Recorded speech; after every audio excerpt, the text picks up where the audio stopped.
Je lance un bonjour à tous mes amis.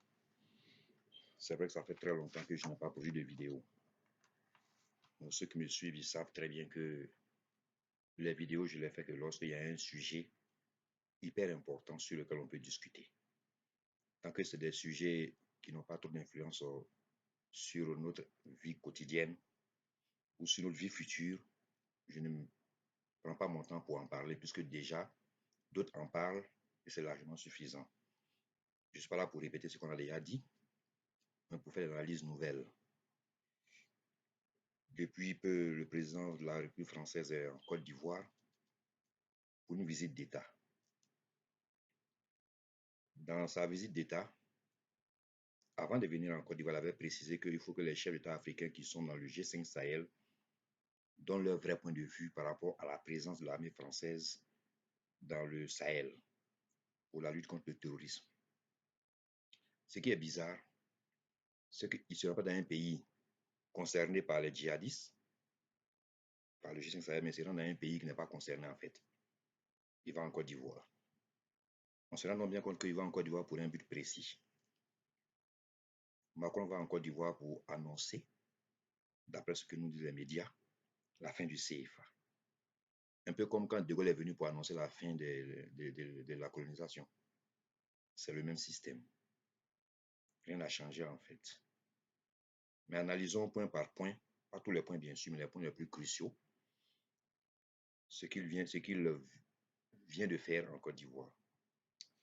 D'abord, on change le nom de la monnaie, ce n'est pas important. Le nom peut changer du jour au lendemain, n'importe quand on peut changer de monnaie. Ce n'est pas ça qui est important. Ce qui est important, c'est la suite. On nous annonce la fin du dépôt des réserves d'échange en France, dans le trésor français.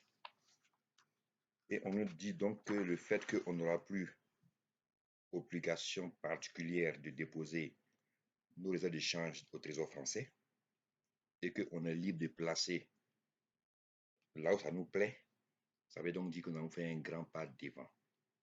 Mais un problème se pose parce qu'avec la suite de ce qu'on nous annonce, il y a un problème se pose sur cette affaire de réserve d'échange. Second point important, on nous dit qu'il n'y aura plus de représentants français dans le conseil d'administration de la BCEAO. Tout ce qu'on fait actuellement, ça concerne que la BCEAO, pas la zone CEMAC, non, pas la BCA. Donc, c'est bien sûr la BCEAO. Donc, il n'y aura pas de Français qui va venir siéger au conseil d'administration de la BCEAO. Pourtant, on avait dit plus tôt par les gens qu'il n'y avait pas eu de Français à la BCEAO. Macron nous dit qu'il y a des Français qui y étaient. Bon, on ne sait pas depuis quand ils y sont, mais d'autres ont dit qu'il n'y a même eu de Français à la BCEAO quand ils y étaient. Mais Macron dit qu'ils y étaient et que maintenant ils n'y seront plus. Il y a peu, le président Alassane Ouattara a fait une déclaration en France quand il allait visiter la France en juin ou juillet, où il a dit que le CFA se porte tellement très bien qu'il n'y a même pas à faire de changement. À peine 5 mois, 4 mois après, on fait des changements sur une monnaie qui se porte très bien. C'est quand même un peu bizarre. C'est ce qui me pousse à parler en fait, pour dire que rien n'a vraiment changé en fait. Parce que si la monnaie se porte très bien, et que 3 ou 4 mois après, on vient y faire des réformes en profondeur, de deux choses l'une. Soit le franc ne va se porter pas du tout bien, ou soit ce qu'on veut créer est une copie directe du CFA, avec des variantes. Parce que le CFA avant 60 n'a pas les mêmes obligations que le CFA après 61 ou 63. Il y a des accords qui ont été menés au fur et à mesure avec le temps, qui ont fait des réformes. Donc ça, c'est la suite logique de ces réformes. Donc il n'y aura plus de gouverneur, disons, de français dans le conseil d'administration de la BCEAO. Maintenant, le point où on parle de la parité avec l'euro. Si le franc CFA qui disparaît de ECO doit avoir une parité avec l'euro, normalement, ce sont les gouverneurs des deux banques centrales qui doivent s'asseoir avec leur équipe pour discuter de cette parité. C'est-à-dire le gouverneur de la BCEAO et le gouverneur de la Banque centrale européenne. Parce que l'euro est une monnaie européenne gérée par la Banque centrale européenne et non par la Banque centrale de France. Donc Macron ne peut pas, au nom de la France, décider qu'une monnaie va venir être en parité avec une monnaie commune dont il n'est pas le propriétaire. Ça veut donc dire qu'on reste dans le cas du CFA. Car c'est dans le cas du CFA qu'on a laissé la France donner la garantie du CFA et la parité avec l'euro. Ce n'est pas les Européens qui ont décidé la parité de l'euro avec le CFA. Au moment où on crée l'euro, c'est la France qui en a décidé parce que c'était ses colonies. Donc si la France continue à faire le même schéma avec l'éco, c'est-à-dire le même schéma de colonie, la garantie de la France, c'est le point le plus crucial, le point le plus flou, mais le plus subtil. On nous dit que si la BCAO fait face à un manque de disponibilité pour couvrir ses engagements en devises, elle pourra se procurer les euros nécessaires auprès de la France. La BCAO n'ira pas chercher les euros à la Banque centrale européenne, elle ira chercher les euros à la Banque centrale de France. Ça fait fort quand même. On est rentré dans un schéma même pire que le CFA. Avec ce qu'on analyse, moi, ça fait des jours que ça fait depuis que ça a été annoncé dessus, ça fait des jours pour comprendre et étudier la question en profondeur. Je vais vous dire la vérité. Le franc CFA qu'on avait, qu'on a actuellement, qu'on veut enlever pour mettre l'éco avec ces conditions, le franc CFA est mieux que l'éco qu'on veut créer de cette manière. Parce que signifie si la BCAO fait face à un manque de disponibilité? C'est flou. Ça peut dire beaucoup de choses. On peut dire que les réserves de la Côte d'Ivoire au Trésor français faisaient peut-être 4 000 milliards. Je prends un exemple. Mais la Côte d'Ivoire était près de 20 000 milliards déjà. Donc la Côte n'a pas il n'y a aucun pays africain qui a les disponibilités réellement même face à ses dépenses normalement. Puisque nos dettes sont plus élevées que nos réserves de fonds, nos réserves d'échange à la Banque centrale, au Trésor français déjà. Puisque je me rappelle, quand je faisais des vidéos sur cette affaire d'éco et de franc CFA, j'avais déjà informé que la BCAO en entier détenait 8 000 milliards. Les 8 pays ensemble, avec 8 000 milliards disponibles dans le compte d'opération et de compte de nivellement, de tout à fait 8 000 milliards de francs CFA. Et tous ces pays ont un minimum de dette de 8 000 milliards. Le plus petit des pays qui a endetté ces 8 000 milliards. Donc déjà, on n'a même pas là pour commencer l'éco, on est déjà endetté. C'est grave. Donc on commence déjà l'éco avec un manque de disponibilité pour couvrir l'engagement. C'est-à-dire, notre liquidité, surtout les trésors français qu'on nous remettre, ne peut pas couvrir nos engagements. Parce que j'ai 20 000 milliards de dettes, une grande partie avec la Chine et les États-Unis, et je dispose peut-être de 4 000 milliards. Et je dois 20 000 milliards au dehors. Je ne suis pas remboursé. Je suis déjà en manque de disponibilité dès le départ même de l'éco. Donc, aucun de ces 8 pays ne peut faire face à payer sa dette.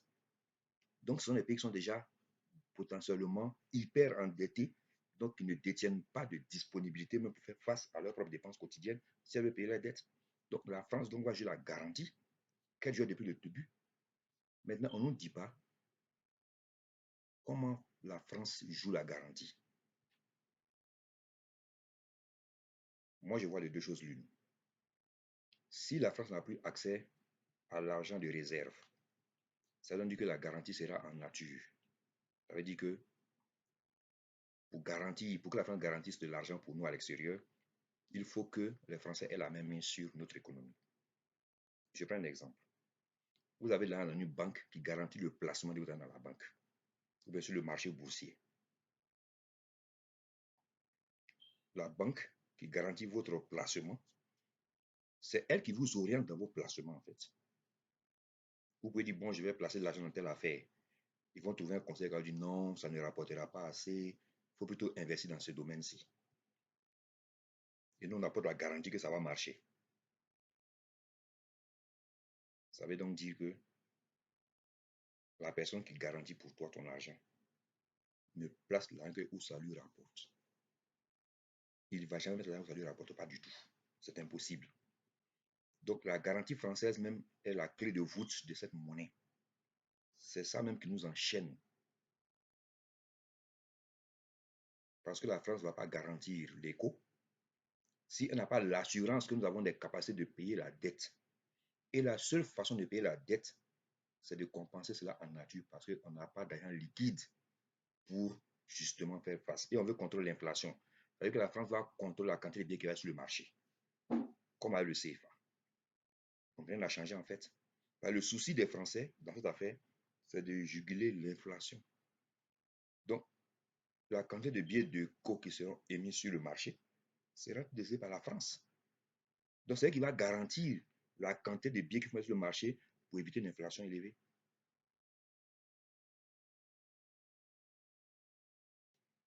Et on nous dit qu'Alassane nous dit qu'avec le maintien de ces garanties, en attendant l'écho, nous voulons éviter la spéculation et la fuite des capitaux. Mais les capitaux fuient depuis très longtemps. Depuis avant sa naissance, les capitaux fuient. Ce n'est pas aujourd'hui.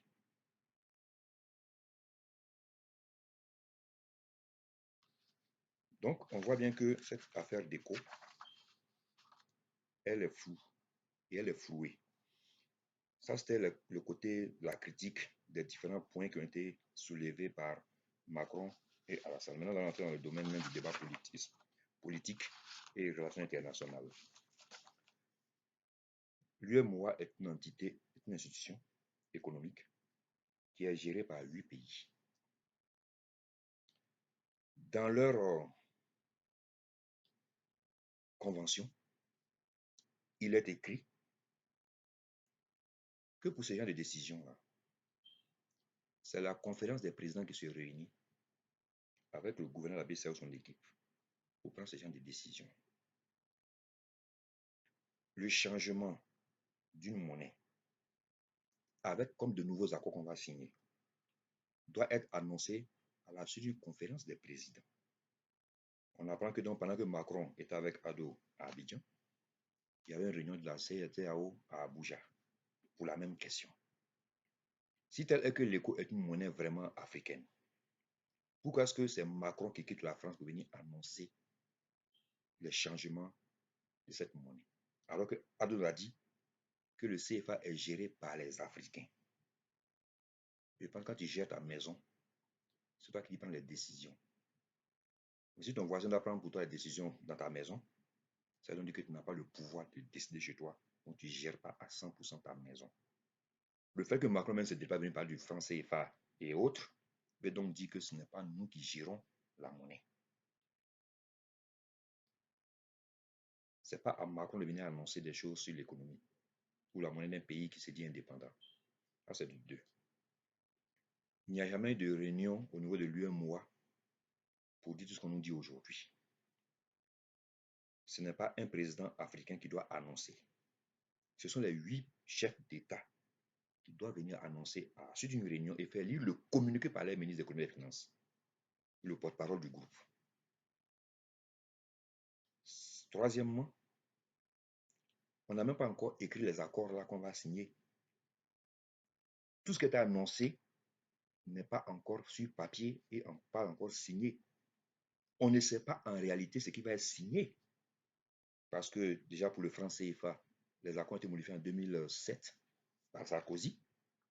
Entre ce qui avait été dit et ce qui a été signé, il y a eu le jour et la nuit.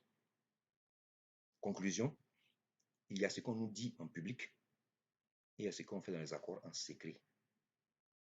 C'est ce que je crains pour cette affaire d'écho. C'est-à-dire faire dire une chose aux populations pour qu'elles soient dans l'euphorie et après faire des choses dans le secret. Et au moment où on découvre, on a le piège. Surtout ça fait des garanties de la France. C'est un piège. La France ne garantit pas la Pologne ou bien l'Italie même pour l'euro. Ils ne garantissent pas ces pays-là pour l'euro. Il est donc inconcevable que ce soit une nation, disons un pays comme la France, qui décide de garantir notre monnaie.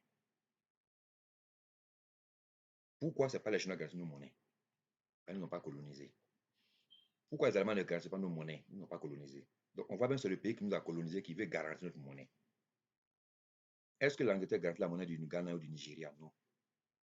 Ça démontre encore, une fois de plus, notre statut de colon et de colonisé. On se rend bien compte qu'ils sont encore dans un statut de colonie. On n'a jamais été indépendant et on vient encore signer des contrats qui nous rendent encore plus dépendants de la France. L'histoire n'est pas de déposer des réserves en Europe, au Trésor français. Le problème ici est quelle est la nature de la garantie de la France. Parce que c'est très fou de garantir une monnaie sans nous dire comment elle se fait en réalité. On a même fait des réunions sur l'éco en réalité. Il y a eu quelques sommets à gauche et à droite, desquels ils sont revenus, ils ont même été d'accord. Certains disent qu'on n'est pas prêt pour 2020. D'autres disent qu'on est prêt pour 2020. Finalement, cette cacophonie va faire échouer la CEDEAO. Je vais dire dans mes vidéos précédentes sur l'affaire de l'éco, la dernière vidéo sur l'éco, je disais, le but de la France n'est pas de créer une monnaie CEDEAO. Le but de la France est d'intégrer le Ghana et le Nigeria dans l'espace UEMOA. Ça fait deux choses distinctes.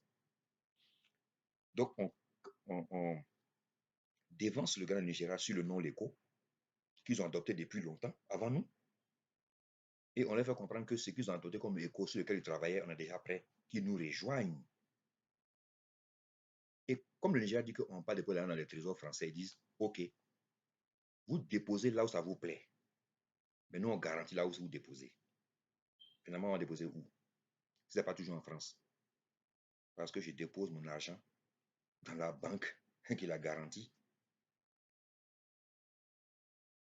Aller déposer ailleurs que dans cette banque va me coûter plus cher pour le dépôt. Donc, c'est la banque qui va me garantir mon argent. C'est là que j'irai déposer mon argent. Donc, finalement, on ne laisse même pas le choix aux pays africains de déposer ailleurs qu'en France.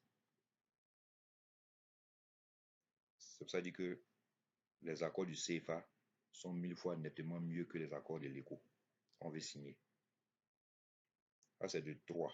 Le quatrième point, le dernier, si réellement on veut mettre fin au CFA, ce n'est pas un référendum qu'on devrait le faire. Les Français ont mis fin au franc français par un référendum.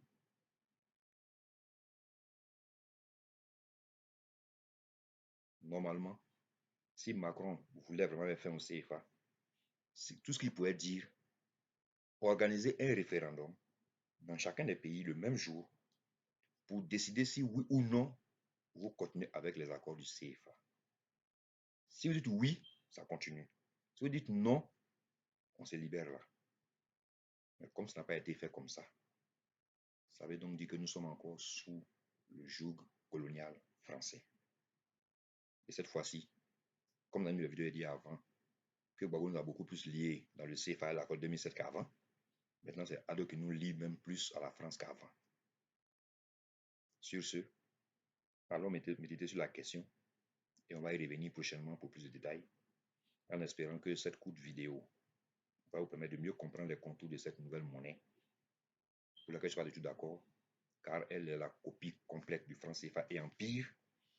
Et j'aimerais que chaque personne qui comprenne la question puisse mieux étayer les choses. Sur ce, bonne suite de semaine à chacun et bonne fête de Noël à toutes et à tous.